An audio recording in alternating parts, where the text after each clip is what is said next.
Hi guys, welcome back. It is Christy, and today I'm going to be painting a World War II German tank crewman for you. This one is something I've been looking forward to for a while. It's fun to do. It's not very difficult, and I've had a couple people ask me about how to paint these guys before. So here's the model I'm going to be using for you. This is from a pack by Artizan Designs, one of their sort of Panzerlehr sets. This is actually a re-sculpted set. It was released very recently, and these guys look really good.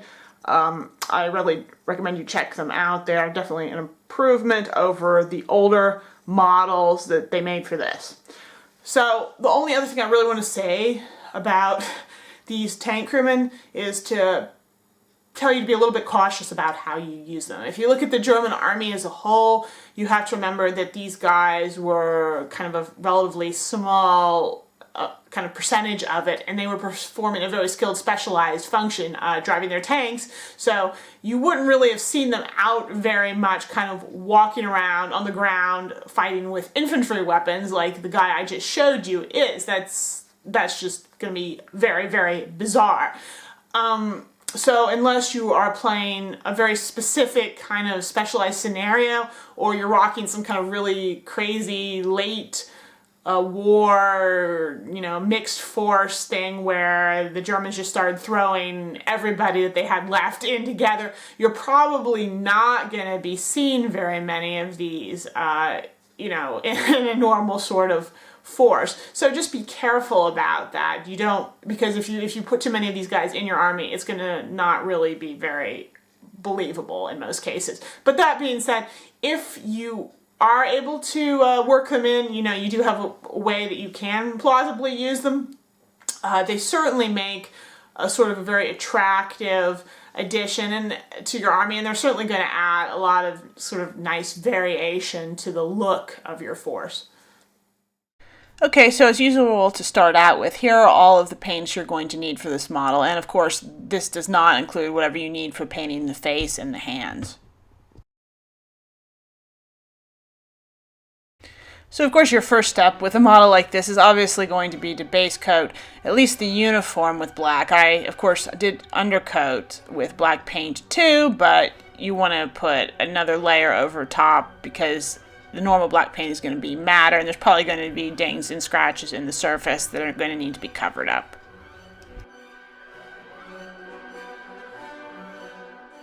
One of my goals with this figure was to really limit the number of shades of paint I would need so that there wouldn't be this whole list of stuff to paint it. So one way I did that was to not use too many different shades of gray when I was highlighting the black uniform. So what I've done here is I've mixed some dark sea gray from Vallejo into my black base, and then I have taken just a hint of medium blue and put that in there too. And that's because I want sort of this uniform to have just a slightish bluish cast, and that's important because we've got other elements here of the uniform like the boots and the belt and things which also need to be black or dark gray, but we want to keep them distinct from the uniform. So the best way to do that is to make sure that there's sort of different color casts to the different areas.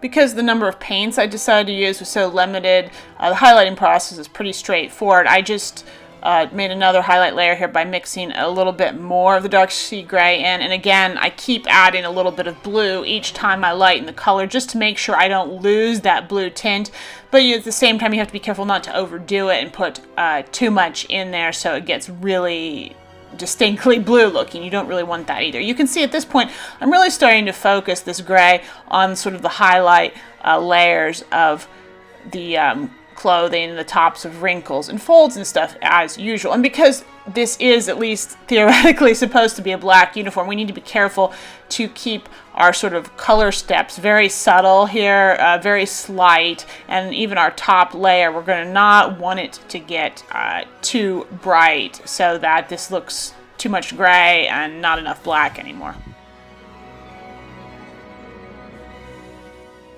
And you can see here's a third layer, again doing the same thing, adding in the dark sea gray and maintaining that blue coat.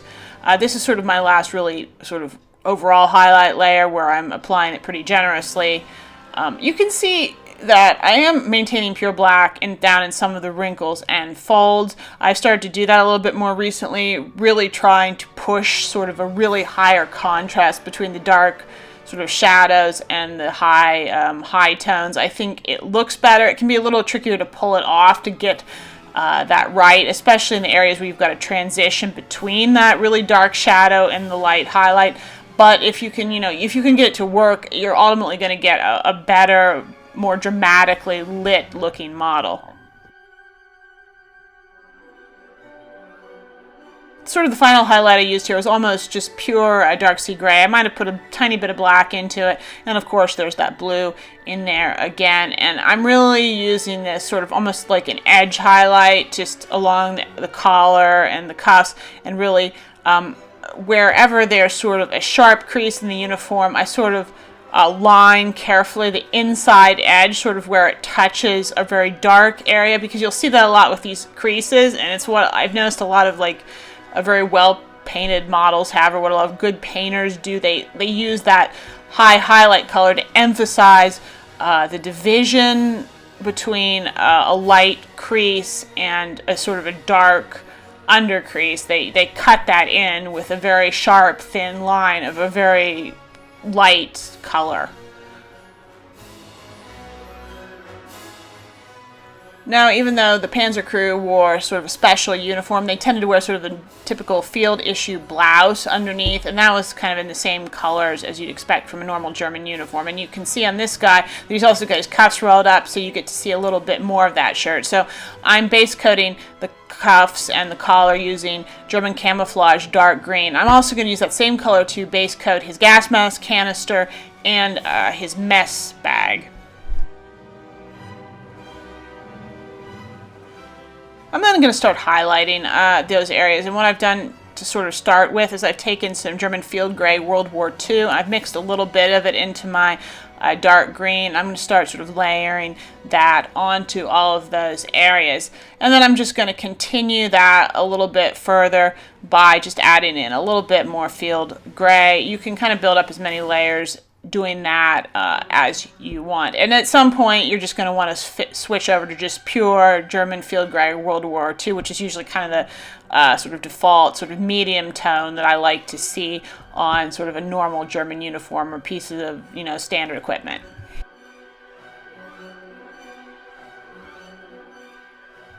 In order to highlight the undershirt and the mess bag further, I have gone ahead and taken Vallejo beige and mixed it into the German field gray World War II, and I'm kind of carefully highlighting the edges of those areas, kind of trying to make them pop out. You can go a little further, even make a couple layers with sort of successive amounts of the beige mixed in if you want to just, push the contrast a little bit further on those pieces.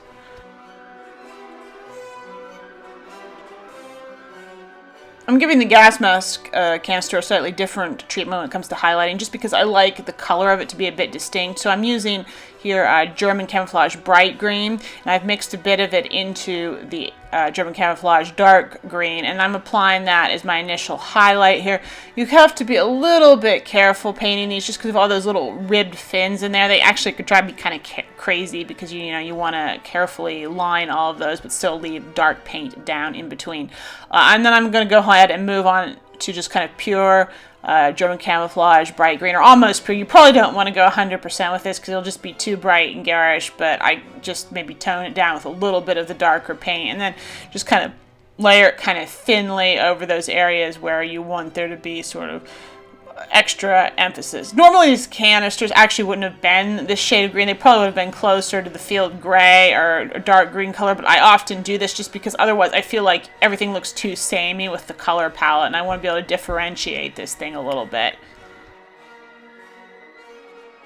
I'm next going to paint the base of the water bottle. I'm taking some Vallejo chocolate brown here and mixed in some khaki gray as my base coat on the water bottle. I'm then going to go ahead and apply a medium tone of just pure khaki gray over it because you want this to be kind of a yellowish brown. And then I'm going to finish up. You can highlight a couple ways. You can either mix beige into your khaki gray if you like, or Iraqi sand. It depends on if you want a more yellowy look to it, or a slightly browner, grayer look. But both of them are going to give you kind of a nice result, depending on just what you pick. You know, it may be slightly grayer or slightly yellower.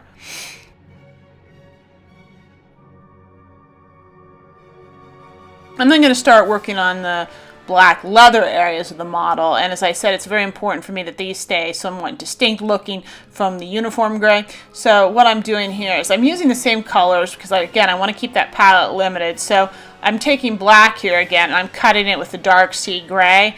But the main difference is I am not mixing in that sort of slight blue cast kind of thing using the medium blue that I was before. So it means that you're going to get a colder, just more straight gray color. And so I've got sort of my first highlight is a fairly subtle mix, and I'm putting it on the boots and on the belt and the, you know, the bayonet case and any sort of pouches or whatnot that I can find on the model.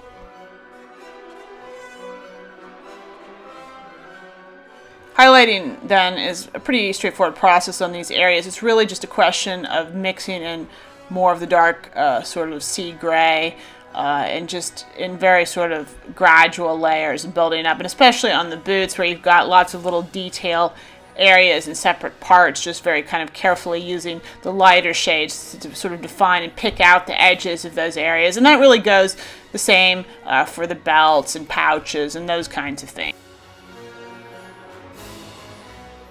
I'm just continuing again with more of the dark sea gray in the mix, just building up those highlights. On the water canteen on the top, that's kind of a painted black metal, so I'm not going to be highlighting it as much as the boots or the other leather parts, which I want to look a little bit shiny. As you sort of get up into the sort of brighter, lighter gray shades, you're going to want to really start trying to give the sense of a little bit of shininess or sort of that sort of quality on areas of the leather straps, particularly on the toes and heels of the boots and that kind of thing. My final highlight layer was just pure dark sea gray, and actually on reflection I might have even pushed this a little bit farther had I, you know, felt like it, just even added some white or something if I wanted to extend my color palette a little bit further, just so that I could get some more bright shine on the leather and really emphasize that sort of contrast between the dark and the light further, and also just help differentiate these areas of kind of black and gray from the other areas of black and gray. Now I'm going to paint the strap on his helmet and the strap on his water bottle with a base coat of German camouflage black brown. And then I'm going to take some chocolate brown and use that as sort of an initial highlight. While I've got that chocolate brown out, by the way, I'm going to use it to base coat the wooden part of his rifle barrel. And then I'll finish off those strap areas by just mixing a little bit of Iraqi sand into the chocolate brown to lighten it slightly and kind of dabbing that on as an edge highlight and just to show some wear. I'm not applying quite as many sort of highlights to the leather areas as I might otherwise, just because they're so small and so thin. I didn't think it was worth worrying about it, so I'm just going to try to do that with 3 colors in this case.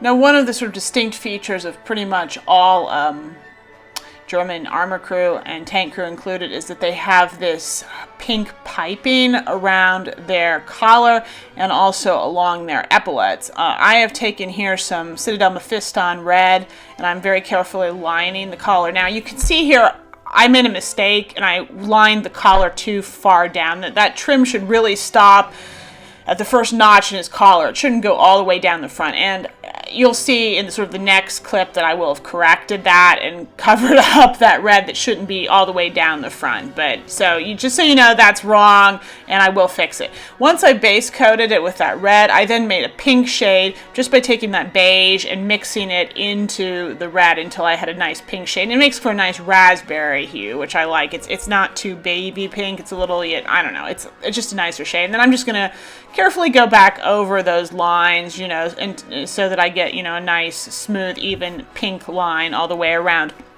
If you want, you can even then go ahead and mix some extra beige into your paint to get a very, very light shade of pink, and use that to add some sort of highlights to areas where you want it to look sort of extra bright.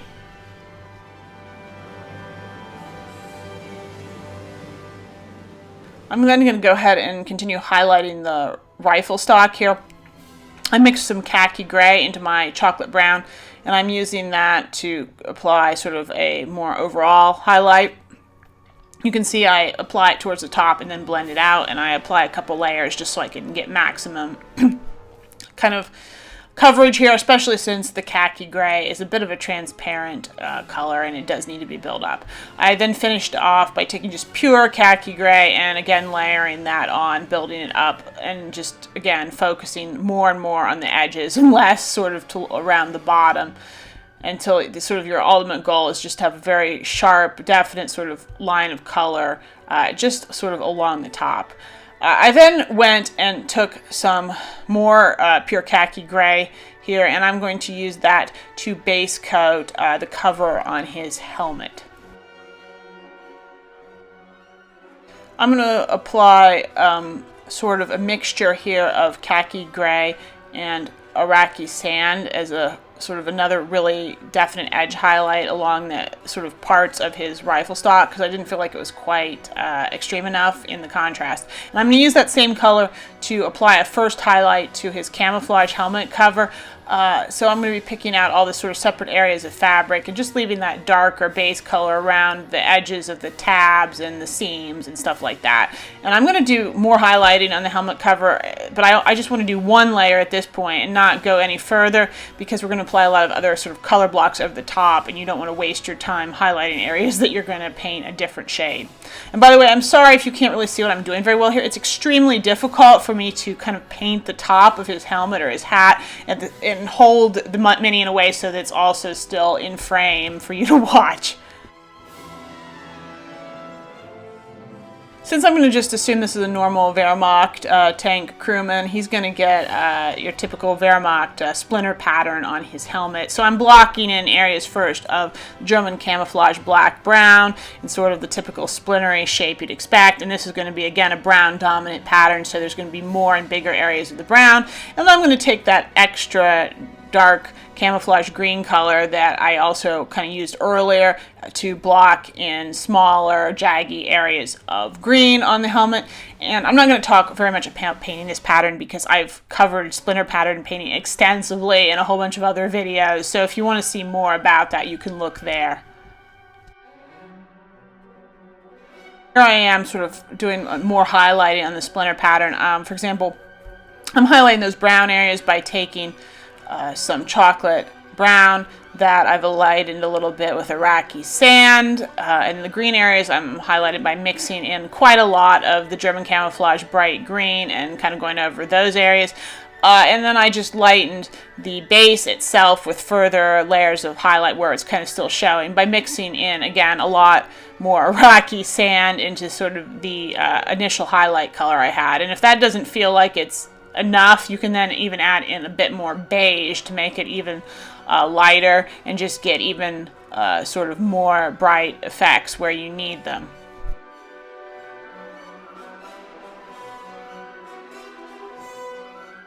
The thing I want to do is finish off the metal areas on his gun particularly. What I've done here is just taken some black again, lightened it once again with that dark sea gray, the color that I'm using, and then I finally took some WWII metallic gun gray paint and mixed that in, and I'm using that to base coat those areas. So it's a dark but still kind of metallic shape. And then really highlighting is quite simple. You can just kind of add in a little bit more of the metallic color to get a slightly higher highlight, and then you can kind of finish off with just pure WWII gun metal on areas where you want there to be a lot of shine. I'm also, you notice there's a few buckles like on the water bottle and on the back of his belt sort of suspenders that I'm also going to be painting with the metal, but this figure overall doesn't have too many actual metal areas on it that you have to worry about. Okay, so here's our finished World War II German tank crewman figure.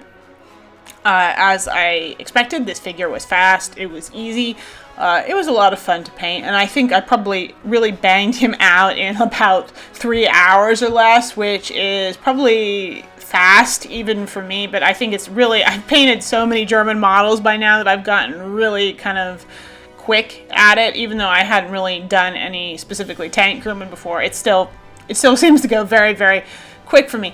I think this is a simple figure, but it is really striking. He would mix in really nicely with just a sort of other units. And also, of course, remember that there would have been a lot of these guys running around wearing a similar uniform, but then in green instead of black, because, you know, sort of crewmen of things like Stugs and other armored vehicles, lesser armored vehicles, I guess, they would have been wearing green uniforms, but again with that same pink trim on them. And those guys are, you know, even easier to paint really, because you can kind of use the same uniform painting tips you would for a normal German uniform. Technically the green of their uniform is actually slightly different from a normal German uniform green, but it's usually close enough at this scale it's not really going to matter a lot. But anyway, so that's another option if you're painting guys wearing this uniform. So anyway, I hope you enjoyed this video. As always, if you did, please like it, share it, leave me comments with what you thought about it. Do subscribe to my channel if you've not done so already. And I think that's all for now, so I'll see you next time.